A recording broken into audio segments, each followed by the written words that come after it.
এখন তারপর যে নজর একেবারে আর কোনো দিকে যায় না, বিষয়টা এমন না। অধিকাংশ ক্ষেত্রে দেখা যায় আরে ঘরে সুন্দরী বউ রেখে দিয়ে এরপর অসুন্দর কেউ হেঁটে যাচ্ছে, তাহার নজরটা তার থেকে সরাতে পারছে না।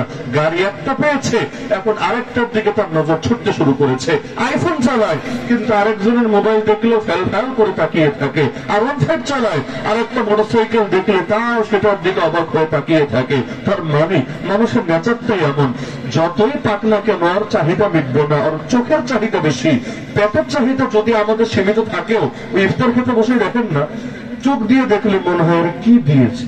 দাওয়াত দিয়ে আনলো সিলেট থেকে নাসিরনগর, কি দিল উদাহরণ হিসাবে আর কি দিল একটা প্লেটের মধ্যে, হায় রে এগুলো দিয়ে কি আমার চাহিদা মিটবে? পেটের তো কোনো ভরবে না। কিন্তু দেখা যায় 3 গ্লাস শরবত খাওয়ার পর আর খাবারের চাহিদা থাকে, প্লেট খালি হচ্ছে না, প্লেটে ভরা থাকছে। আর এতক্ষণ কি এসে ভাবছিল এটা তো আরো দূরের কথা। চোখের চাহিদা এত বেশি, পেট যেটা লোডে দিতে পারে না। এরকম হয় নাকি হয় না? বহুত হয়। এমনও তো হালত থাকে, এই যে বখাটেরা যেই পরিমাণ কুদৃষ্টিপাত করে, আর ওর শারীরিক শক্তি কতটুকু, কয়জনের সঙ্গ চাহিদা মেটাতে পারবে। কিন্তু হালত এমন, আর চোখের চাহিদা এমন, পারলে যেন দুনিয়ার সবাই নষ্ট করে ছাড়বে। তার মানে মানুষের হালতটা এমন যে তার চাহিদা লাগামহীন। এক এক অঙ্গে এক এক রকম চাহিদা, এই চাহিদার মধ্যে রশি লাগানো লাগবে। তাহলে পাগলা ঘোড়ারা যদি এমনি ছেড়ে দেন, পাগলা ঘোড়া বাদ দেন, পাগলা কুত্তা তো ছিলেন। এই ভাদ্র মাস আসছে, কয়েক মাস পরেই ভাদ্র মাসে যে কুকুর পাগল হয়, কুকুর পাগল হয়েছে, রশি টসি লাগিয়ে এমনি ছেড়ে রেখেছেন, পরিণতি কি হবে? তা আমরাও যদি আমাদের অঙ্গগুলোকে এভাবে ছেড়ে দিই, চোখ যেদিকে মনে চায় তুই তাকা না, কান যা মনে চাই তুই শোন না, মুখ যা মনে চাই তুই বল না, দিল যা মনে চাই তুই ভাব না, পেট যা মনে চাই তুই খা না, এভাবে যদি আপনি অবারিত করে দেন তাহলে দেখবেন জাহান্নামে যেতে আর কিছু লাগে না। জাহান্নামে যেতে একটা কাজই যথেষ্ট, নফসের পাগলা ঘোড়াকে আর গতিতে ছেড়ে দিবেন, ওই আপনাকে ডাইরেক্ট মানে এদিক সেদিক ঘোরাবো, একেবারে ডাইরেক্ট নিয়ে আপনারে জাহান্নামে ফেলে দিবে। তো মন চাহি জীবন জাহান্নামী জীবন, রব চাহি জীবন জান্নাতি জীবন। আর রব চাহি জীবন কষ্টের জীবন, মন চাহি জীবন দুনিয়ার বিবেচনায় বড় মজার জীবন। এই যে দেখেন না, বিধর্মীদের ধর্মীয় ইবাদত যখন আসে, অনেক মুসলমান পর্যন্ত এগুলো খুব আনন্দে পালন করে। রমাদানের মধ্যে রং ছিটানোর একটা উৎসব গেল না, আমি নাম নাই বলি, রং ছিটানোর একটা উৎসব গেল। আরে যুবক যুবতী, শিক্ষিত অশিক্ষিত নাই, ভার্সিটির কত হাজার যুবক যুবতী এগুলোতে অংশগ্রহণ করলো, আবার গর্বের সাথে বলছে রোজা রেখেছে তাতে কি। এগুলো করলে আমাদের রোজা হালকা হয় না। চোখের সামনে মেয়ে নাচছে, চোখের সামনে গান বাজনা হচ্ছে, আজে বাজে কাজ হচ্ছে, তবুও তার রোজায় কোনো সমস্যা হয় না। এই রোজাটা তো পুরাই বুলেট প্রুফ রোজা, মানে যত ধরনের বুলেটে আসুক না কেন আর ভেতরে আর ঢুকবে না। আর ওর হয়তো শারীরিক সমস্যা আছে, এতগুলো মেয়ে সামনে দিয়ে নাচছে, আবার যাদের কাপড় চোপড়েরও ঠিক ঠিকানা না, এগুলো মুখেও আনার মতো না, আর এত কিছু দেখে তার রোজায় কোনো সমস্যা হচ্ছে না। হবে কিভাবে? নিয়মিত হারবাল খেতে থাকলে হালত এমনই হবে। মেশিনে যদি ঠিক না থাকে, সেই ক্ষেত্রে সামনে আশপাশে যা কিছুই হতে থাক না কেন, রোজা হালকা হবে কেমনে? তার তো কিছু আসেই না। অবস্থা তো এমন না হলে নিজের স্ত্রীর থেকেও তো রমজানে দূরে থাকা লাগে। আরে যুবক নতুন বিয়ে করেছে, এখন বউকে ঘরে তুলেছে, আর স্ত্রী ডাইরেক্ট। তারপরে তো তাদের ক্ষেত্রে পরামর্শ দেওয়া হয় যে চূড়ান্ত কাম তো করবাই না, একেবারে এমনি একটু নির্জনে হয়ে যে একসঙ্গে শুয়েছি, একটু সামান্য আদর্শভাব করি না, একটু হালকা পাতলা করি না। হালকা পাতলাও যেও না, কারণ শুরু হবে হালকা দিয়ে, শেষ হবে ভারী দিয়ে, নিজের কন্ট্রোল করতে পারবা না, কারণ প্রত্যেকের ভেতরের হালত তো একরকম না। তো শুরু করবে একটু সামান্য, থাক না। কিন্তু যেহেতু জোয়ান মানুষ, ভেতরের চাহিদা তো অনেক বেশি, আর শয়তান বন্দী হলে কি হবে? নষ্ট খোলা, দেখা যাবে হয়তো বড় কিছু করে ফেলেছে। তো নিজের স্ত্রীর ব্যাপারে যদি সতর্ক থাকা লাগে, এমনকি নজর বাঁচানোর ক্ষেত্রেও যদি সতর্ক থাকা লাগে, সেখানে গায়ে মাখামাখি করে লাফাবে, তবুও কিছুই হবে না তার রোজায়। তাহলে দুইটার যে কোনো একটা সাব্যস্ত হবে, হয়তো বুঝতে হবে আর মেশিনে সমস্যা, না হলে বুঝতে হবে আর জ্ঞানে সমস্যা। হয়তো মূর্খের ঘরের মূর্খ, কিছু বোঝেই না, অথবা আসল জায়গায় ঝামেলা, জোর দিয়ে আর কোনো সমস্যা নাই। আগের যুগে বাচ্চারা হেরেমে খোঁজা রাখতো, খোঁজা বুঝতেন তো, এমন গোলাম যাদের হলো খাসি বানিয়ে দেওয়া হয়েছে। খাসি তো চেনেন আপনারা। এই খাসি গোলামগুলোর হেরেমে রাখতো কেন? হেরেমে তো অনেক কাজ আছে যেটার জন্য পুরুষ লাগবে, মহিলারা পারবে না। সব কাজ তো আর মহিলাদেরকে দিয়ে হয় না, ও নারীবাদীরা আবার খেপবে। আর বাস্তবতা তো এটাই, সব কাজ তো আর সবার জন্য না। তো এখন পুরুষরা কাজ করবে, কিন্তু পুরুষরা হেরেমে ঢুকালে পরে যদি আবার অন্য দুর্ঘটনা ঘটে, ঝামেলা তো আছে। এজন্য এগুলোকে খোঁজা বানিয়ে দিত, যে তোর খোঁজা বানালাম, এখন তুই থাক না তোর ভেতরে, সারাদিন থাকলেও সমস্যা না। তো এগুলো কেমন জানি খোঁজা পরিণত হয়ে গেছে। আর মূর্খ হলে তো কোনো কথাই নেই। মূলনীতি যে বোঝে না, ওরা বোঝানো সম্ভব না রে ভাই। অনেক মানুষ আছে মূলনীতি বোঝে না। তো যে মূলনীতি বোঝে না, ওর কাছে ওর নিজের কথাই মনে হবে সবচেয়ে শক্তিশালী কথা। যেমন ধরেন, এই যে আগামীকাল 14 ফেব্রুয়ারি আসছে না, বাংলাদেশে কত হাজার পিস ইলিশ খাওয়া হবে আমার বলুন তো? হাজার বললে কম হবে, লক্ষ হয়তো হয়ে যাবে। এত লক্ষ পিস ইলিশ যে খাচ্ছে আমরা, ইলিশের প্রতি তো কারো মায়া দেখাতে দেখি না, যে এত ইলিশ খেলে হায়ের ইলিশের কি হবে। আগামী বাংলাদেশে তো ইলিশের অস্তিত্বই হুমকির মুখে পড়তে পারে। এমন আফসোস কিন্তু একটা সেকুলাঙ্গাররা এখনো শুরু করে নাই, কিন্তু কোরবানি আসলে ঠিকই করে হায় হায় একদিনেই যদি এত গরু খেয়ে ফেলে, তাহলে আগামীতে গরুর অস্তিত্বই হুমকির মুখে পড়বে। তাহলে গরুর প্রেম এত জাগলো রে, ইলিশের প্রেম মোটেও জাগলো না কেন রে? তাহলে তোরা কি গরুর বাচ্চা? যদি এমন হয় যে না তোদেরও অদৃশ্য বাপ আর মা হয়ে গেছে গরু, তো বাপ মায়ের প্রতি মহব্বত থাকলে এটা আসলে ন্যাচারাল, এটা নিয়ে আমরা নিন্দা করতে পারি না। বাপ মা যেমনই হোক, তার তো ফেলে দেওয়া যায় না, তার প্রতি একটা ন্যাচারাল দুর্বলতা থাকে। তো তোরা যদি গরুর পোলাপান হয়ে থাকিস, নাতিপতি হয়ে থাকিস, কারণ বান্দরেরটা তো শিকারই করে, তো বান্দরের চাইতে গরু খারাপ কোথায় ভাই? গরু দেখতে কি এতই খারাপ লাগে নাকি?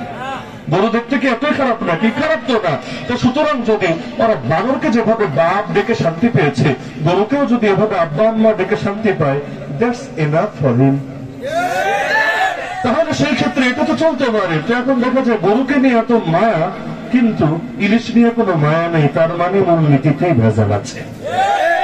আমাদের এক একটা ইবাদত নিয়ে কত টিটকারি। যেমন ধরেন এলাকায় যদি বৃষ্টি না হয়, আর মাঝে মধ্যে তো গরম হয়, অস্বাভাবিক গরম। আজকেও যেমন বাংলাদেশে কিন্তু অনেক অস্বাভাবিক গরম দিয়েছে, সূর্যের কি তাপ, গাড়িতে এসির ভেতর থেকেও মানে শরীরে গরম অনুভূত হচ্ছে, এমন একটা অবস্থা। তাহলে যারা এমনি স্বাভাবিক লোকাল ভাবে চলাফেরা করেছে, এদের তো সিদ্ধ হয়ে যাওয়ার কথা। আজকে যদি কেউ চলাফেরা করেন রাস্তায়, এই অভিজ্ঞতা থাকার কথা। আমি তো চিন্তায় পড়ে গিয়েছি, গতকাল তো একজন বলেই ফেলেছে পূর্ণিমার রাতের সূর্য। তা আমি এরকম সূর্যের কোনো নাম শুনি নাই যে পূর্ণিমার রাতে আবার সূর্য ওঠে।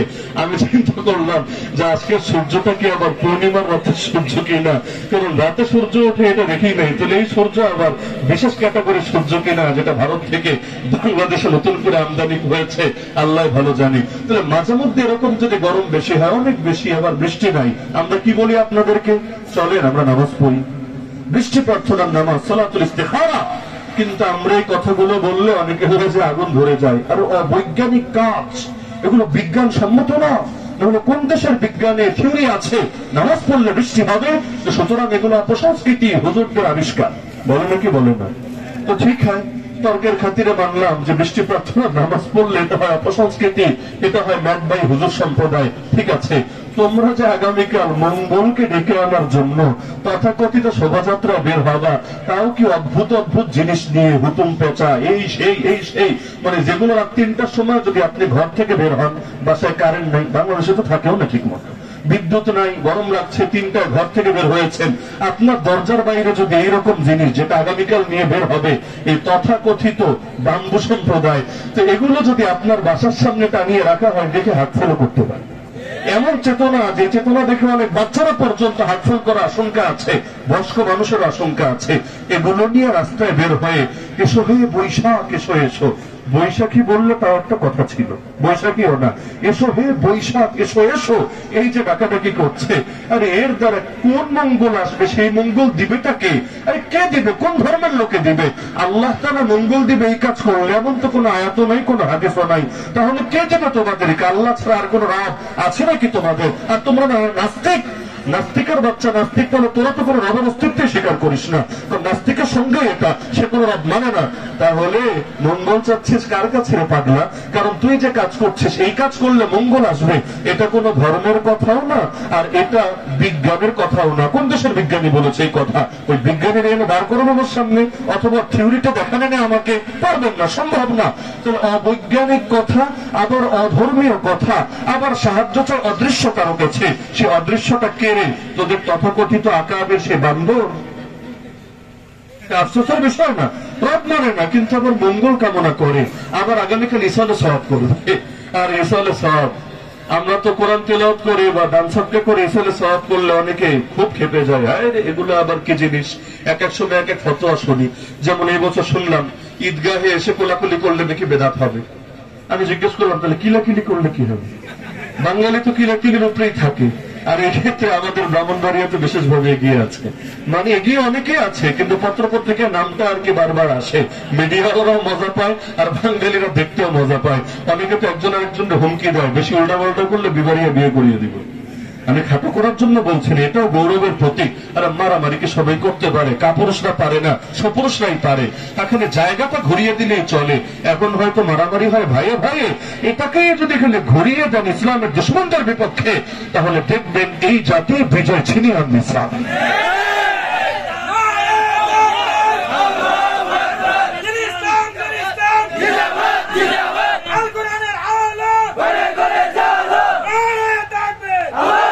যার কারণে দেখুন আন্দোলনের ক্ষেত্রে ওই শহীদ বাড়িয়ার নজির তারা কায়েম করতে পেরেছে, এখনো পর্যন্ত গোটাটা স্বীকার করতে বাধ্য। যদিও আগের যুগ আর এখনের যুগে পার্থক্য থাকবে, এটা স্বাভাবিক ব্যাপার।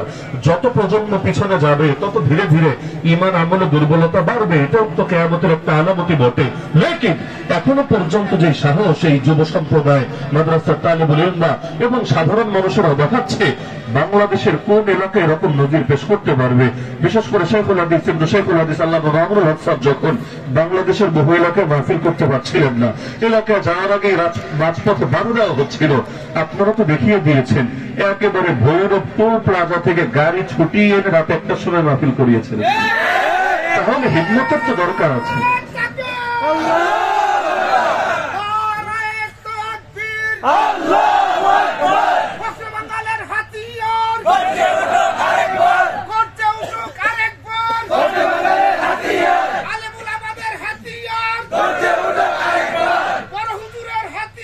হাতিয়ার